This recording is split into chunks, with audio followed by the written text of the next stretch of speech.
Civil ইঞ্জিনিয়ারিংয়ের সবচেয়ে বড় চ্যালেঞ্জগুলোর মধ্যে একটা হলো বাঁধ বানানো, তাই না? কিন্তু এর সাফল্য কিন্তু কংক্রিটের প্রথম গাঁথুনির অনেক আগে থেকেই শুরু হয়। এটা শুরু হয় একদম পারফেক্ট লোকেশনটা খুঁজে বের করার মধ্যে দিয়ে।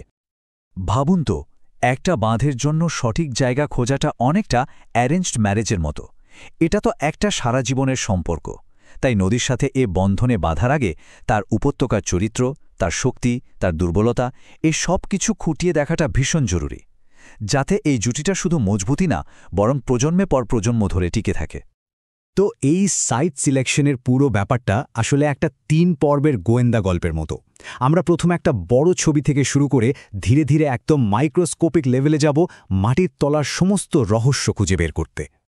এই হলো আমাদের অনুসন্ধানের 3টে মূল পর্যায়। এটা আমাদের পুরো কাজের একটা পরিষ্কার রোডম্যাপ।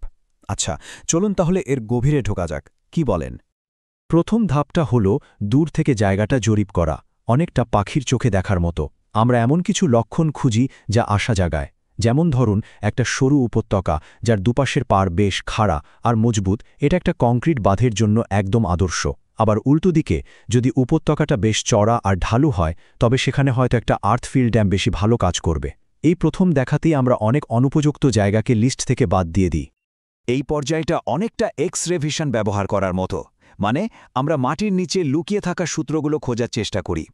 সিসমিক সার্ভের মতো টেকনিক ব্যবহার করে ইঞ্জিনিয়াররা বড়সড় খোঁড়াখুড়ি ছাড়াই মাটির তলার গঠনটা বুঝতে পারেন, আর এর ফলে মাটির নিচে চাপা পড়া কোনো পুরনো উপত্যকা বা ফল্ট লাইনের মতো সম্ভাব্য সমস্যাগুলো আগে থেকেই ধরা পড়ে যায়। আর ফাইনাল পর্যায়টা হলো সাইটের একটা কমপ্লিট মেডিকেল চেকআপ। এখানে বোরহোল ড্রিল করে পাথরের শক্তি পরীক্ষা করা হয়, মাটির মধ্যে দিয়ে কতটা জল চুইয়ে যেতে পারে মানে পারমিয়াবিলিটি টেস্ট করা হয়, আর কাছাকাছি ভালো কোয়ালিটির নির্মাণ সামগ্রী পাওয়া যাবে কিনা তা নিশ্চিত করতে বোরোপিট ইনভেস্টিগেশনও করা হয়। এই প্রশ্নটা আমাদের আরেকবার মনে করিয়ে দেয় যে কেন এই 3 পর্যায়ের তদন্ত প্রক্রিয়াটা, মানে প্রথমে বড় ছবি তারপর গভীরে যাওয়া, এতটা লজিক্যাল আর এফেক্টিভ। এই পুরো তদন্তের মাধ্যমে যে সবচেয়ে জরুরি বিষয়টা সামনে আসে তা হলো ওই জায়গার ভিত্তি বা ফাউন্ডেশন। কারণ এই ভিত্তিকেই তো বাঁধ, আর তার ধরে রাখা জলের অনেক ওজন আর চাপ সহ্য করতে হবে। চলুন ব্যাপারটা একটু বুঝি। একটা শক্তিশালী আর দুর্বল ভিত্তির তফাৎটা একটা ক্রিকেট অ্যানালজি দিয়ে বোঝা যাক। ধরুন, গ্র্যানাইট পাথরের উপর বাঁধ বানানোটা একটা পারফেক্ট ব্যাটিং পিচে খেলার মতো, সব কিছু আপনার কন্ট্রোলে। কিন্তু চুনাপাথরের ওপর বাঁধ বানানোটা একটা ফাটা ব্যাট নিয়ে খেলার মতো। বাইরে থেকে হয়তো দেখতে ঠিকঠাকই লাগবে, কিন্তু চাপের মুখে ভেতরের লুকানো ফাটল বা গর্তের জন্য পুরো সিস্টেমটা ভেঙে পড়তে পারে। তবে একটা দুর্বল ভিত্তি পেলেই যে সব আশা শেষ, তা কিন্তু একদমই নয়। সঠিক ইঞ্জিনিয়ারিং ট্রিটমেন্ট দিয়ে একেও শক্তিশালী করে তোলা যায়। যেমন গ্রাউটিং করে ফাটলগুলো সিমেন্ট দিয়ে ভরে দেওয়া হয়, বা সয়েল ট্রিটমেন্ট করে নরম মাটিকে আরও মজবুত করা হয়। এই পদ্ধতিগুলো মাটিকে শক্তিশালী করে আর বিপজ্জনক লিকেজও আটকে দেয়। একবার ভাবুন তো, চুনাপাথর তো একটা পাথর, তাই না? তাহলে এটা ইঞ্জিনিয়ারদের জন্য এত বড় মাথা ব্যথার কারণ কেন হতে পারে? তো এখন আমাদের হাতে সব রিপোর্ট চলে এসেছে। আমরা ভিত্তিটাতে ভালোভাবে চিনে গেছি। এবার ইঞ্জিনিয়াররা ফাইনাল আর সবচেয়ে জরুরি সিদ্ধান্তটা নেন, ঠিক কোন ধরনের বাঁধ এখানে তৈরি করা হবে। এই টেবিলটা দেখুন, ব্যাপারটা খুব পরিষ্কার।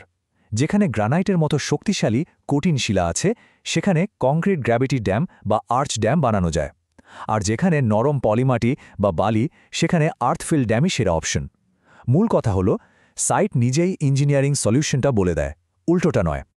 তাহলে এই সিনারিওটা ভাবুন, একটা বেশ চওড়া উপত্যকা আর তার নিচে জমাট বাঁধা নুড়ির গভীর স্তর। কোন ধরনের বাঁধ এখানে সবচেয়ে সাশ্রয়ী আর স্থিতিশীল হবে? টেবিলটা দেখলেই উত্তরটা পেয়ে যাবে।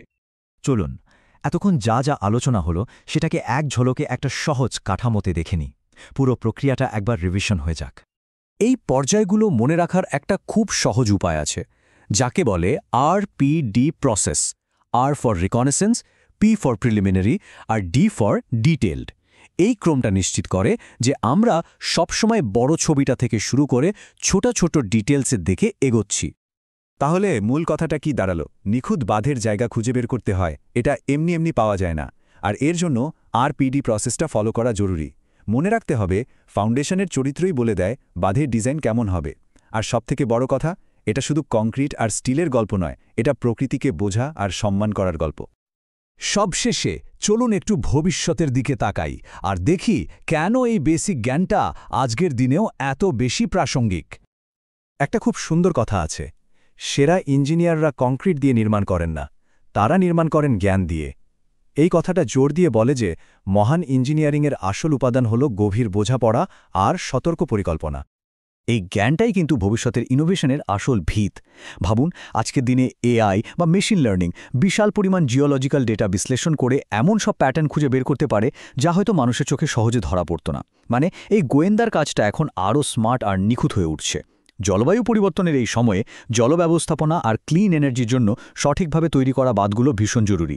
তাই এই বেসিক কনসেপ্টগুলো শুধু পরীক্ষার জন্য নয়, বরং একটা টেকসই ভবিষ্যৎ গড়ার জন্যও জরুরি।